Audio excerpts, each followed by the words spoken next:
Oh, who's there? Oh, it's just you.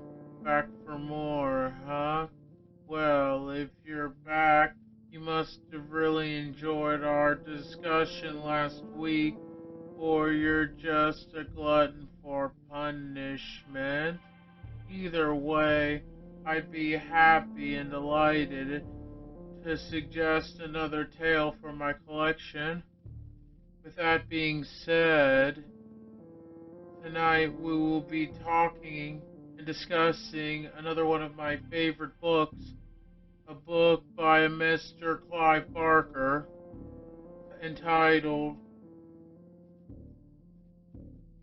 Cabal.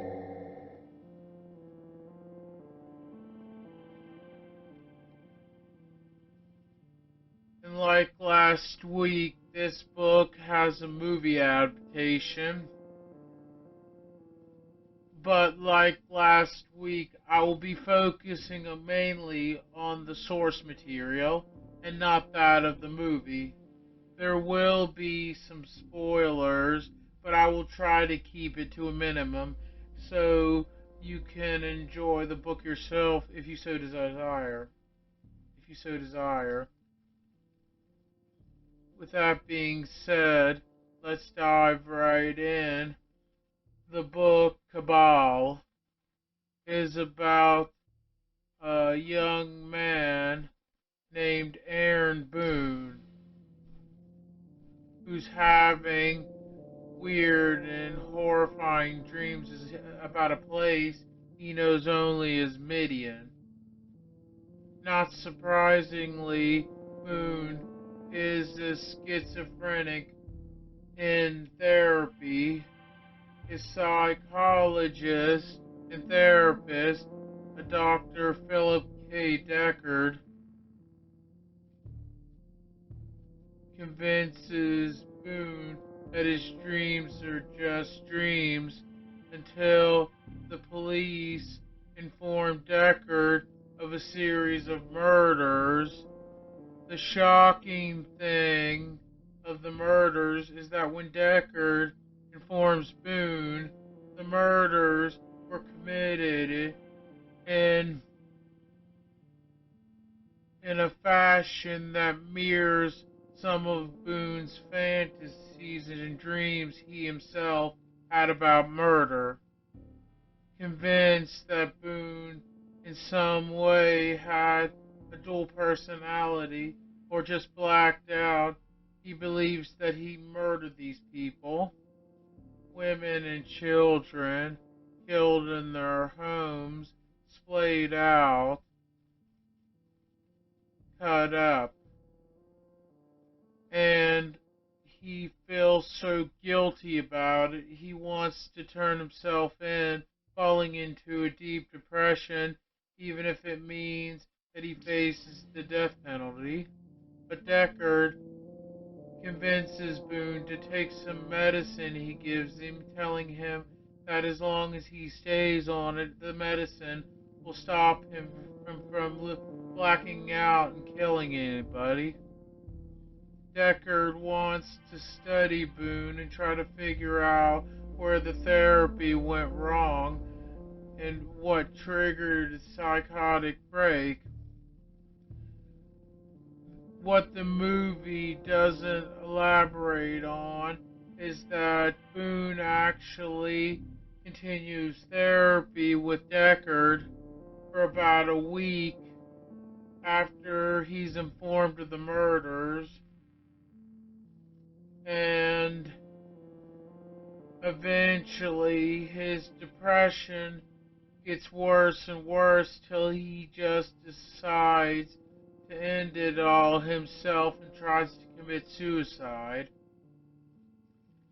But he even fails in that, ending up in the hospital and meeting another psychotic by the name of Narcissus. Narcissus claims to be an actor and knows and has intimate knowledge of Midian. Boone convinces Narcissus to tell him where Midian is, and offering to take Narcissus with him. Narcissus informs him where to go.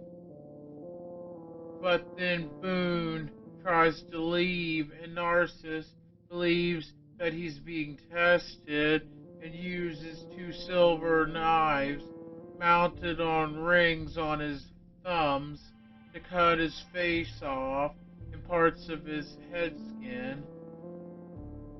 In the ensuing chaos, with the doctors and nurses trying to help and subdue Narcissus, Boone slips away, catching a glimpse of Deckard walking in with the police, and takes the opportunity to leave.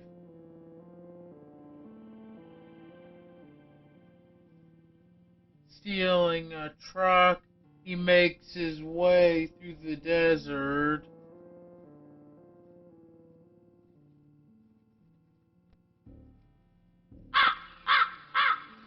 and eventually comes to the small town of Midian.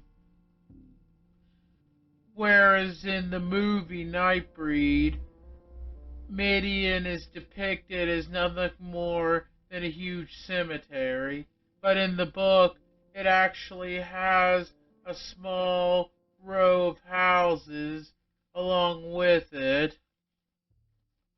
Boone comes to the cemetery and at the beginning finds nothing, believing that it was all in his head. He passes out on the grass in front of a gravestone, being awoken by a small dog.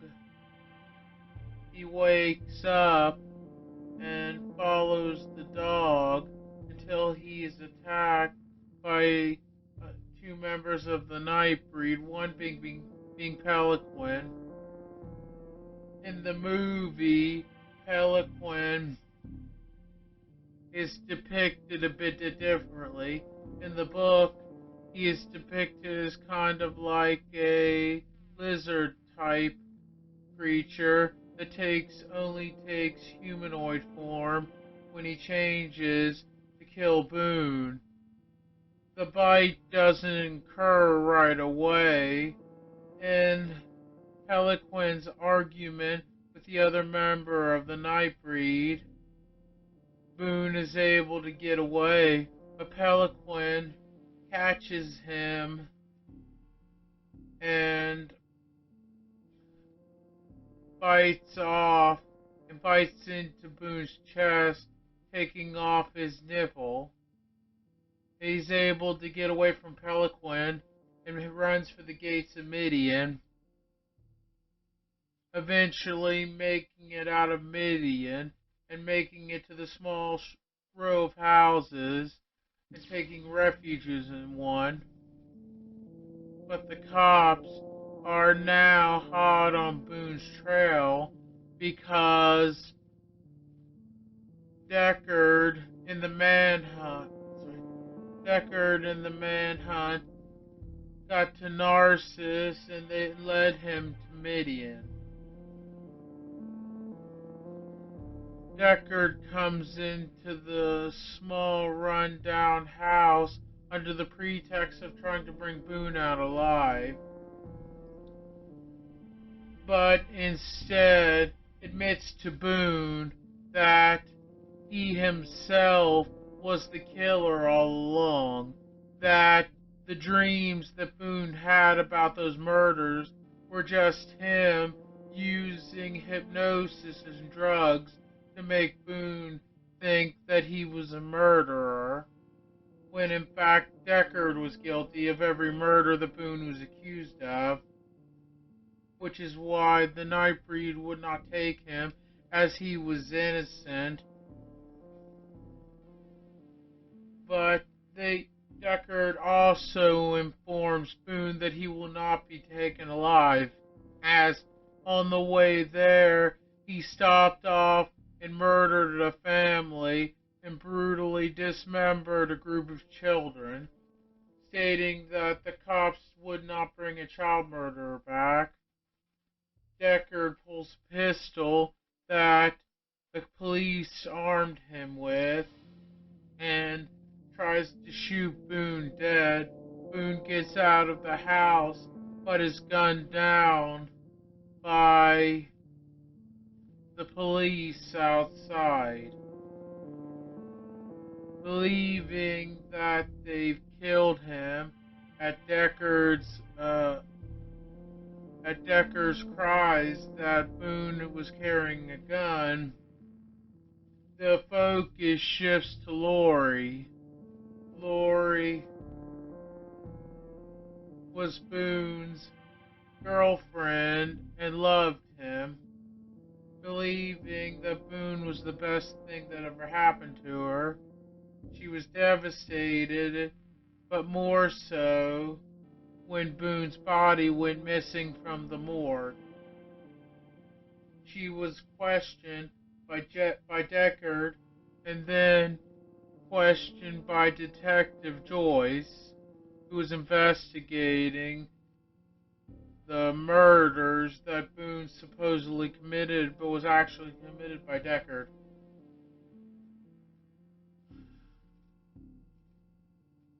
With this knowledge, Lori goes to Midian to try to find out what Boone went there for, and on the way meets another girl named Cheryl. In the movie, it doesn't elaborate on Cheryl's background, but in the book, it states that she is traveling because of her recent divorce, because she slept with her husband's brother, and much like in the movie, but a bit different, they go out to Midian to look around. Lori is taken by the morbid beauty of Midian Cemetery, the architecture, the size, and comes upon a young animal-like thing, a pale woman, beckoned Lori to bring the animal into the shadow. Lori hesitantly obliged and found out that the animal was actually a young Nightbreed girl named Babette, and asked the woman in Babette if Boone was there, but just at that point, Lylesburg, who was the Nightbreed leader, informed Lori that what's below must stay below, and that to speak of it would bring danger. Lori believed this to be a threat, but Lylesburg clarified the threat was not meant toward her, it was meant toward them.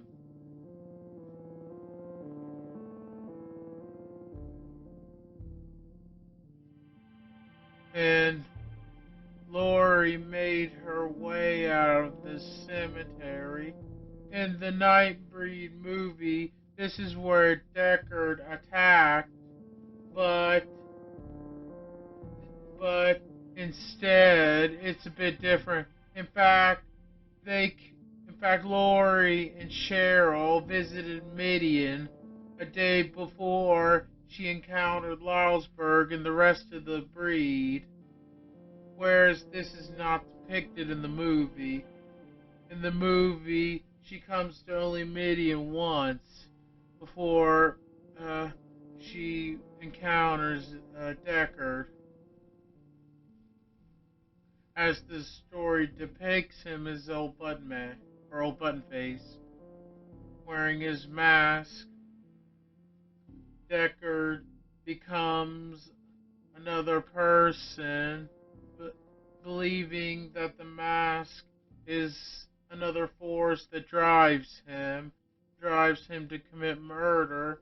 In the movie, he confesses to one of his victims that he kills to clean up the human filth, but in the book, he is depicted as just a psychotic, sick murderer who kills for the simple pleasure. And later on that night, Cheryl wants to introduce Lori to a man she's been seeing in town. He lures them to an old burned up restaurant, and after Lori wants to go back to the hotel, Cheryl enters the building and is soon after killed by Deckard. Whereas in the movie, she is butchered at Midian, the gates of Midian. And Lori eventually enters the restaurant and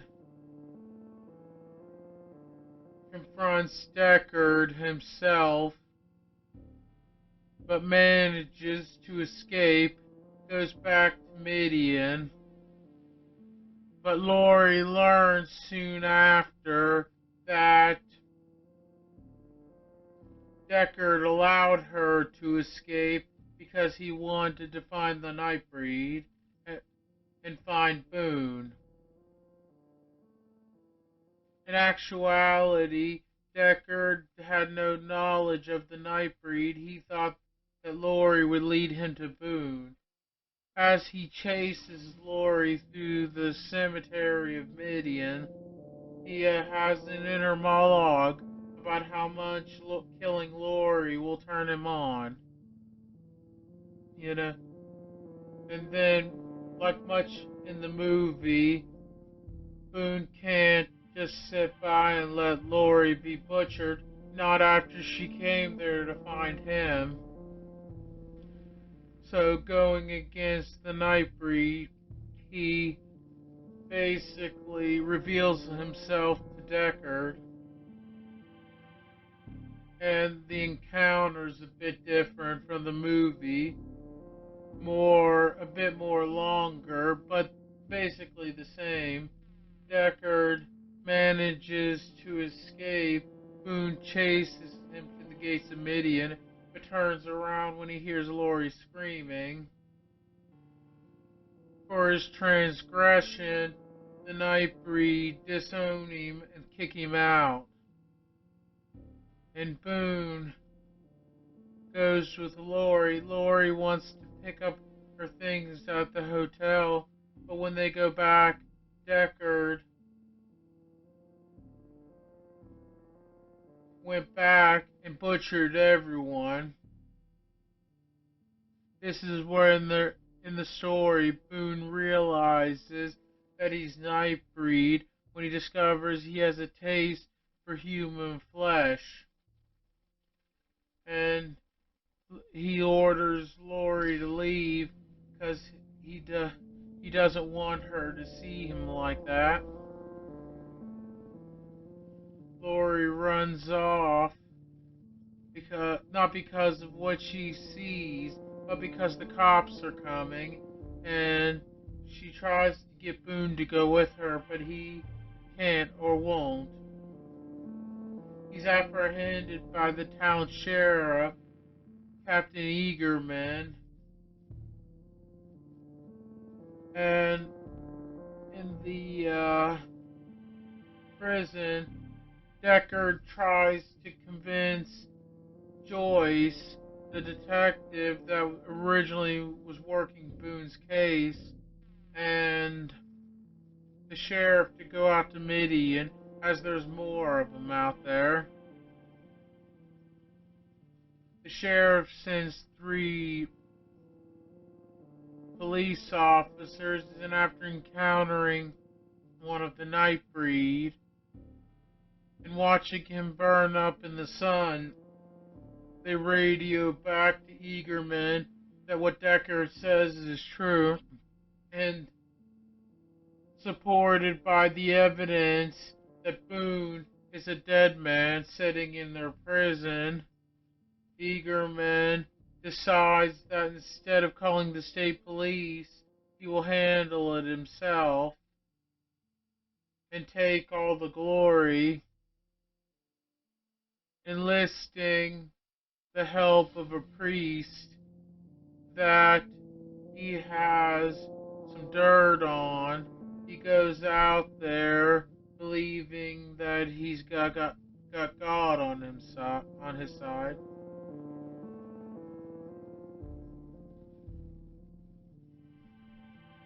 Eventually, Narcissus and Lori, along with with the Nightbreed, spring Boone from prison, but Boone is depressed because he believed himself to be a murderer.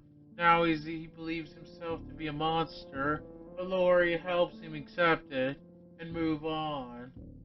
Boone finally feels at peace, accepting what he is, and they escape from the prison and make their way out to Midian, where gunfire can be heard close by.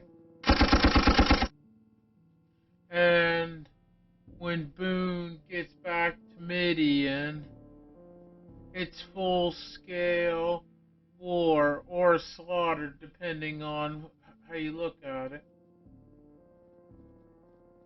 But Boone is able to save most of the Nightbreed with Baphomet's blessing, giving him the name Cabal, stating that he is no longer Aaron Boone, he is Cabal.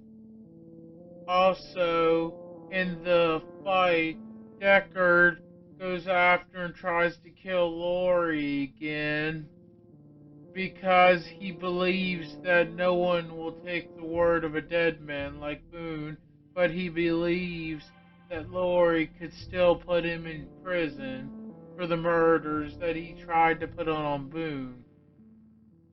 But luckily, Lori is saved by not only Narcissus, but Boone, who kills Deckard. And after the fight, you know, Boone makes it his mission to find a new home for the Nightbreed, as Baphomet says nothing lasts forever. Boone vows to never to stop till he finds a new home for the Nightbreed, telling Lori that he'll be back for her after he does. But Lori is afraid that by the time Boone returns, she'll be so old that Boone won't want her if he ever comes back at all. Fearing of losing Boone, Lori stabs herself, forcing Boone to make a choice, and turns her into a Nightbreed, which is the end of the story. I hope you've enjoyed our discussion tonight, and as for the book, it receives 5 bookmarks out of 5, which is my highest rating for any books. Oh, I think that's all the time we have for tonight. I hope that story didn't scare you too badly. Just remember, as long as you're here, you'll be fine. As long as you remember, it's only a story.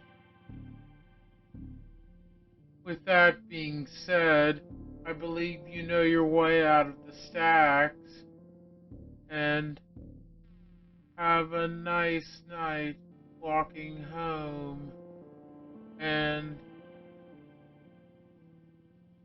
be careful staring into the dark, because you never know just what is staring back at you, whether if it's the breed or something else.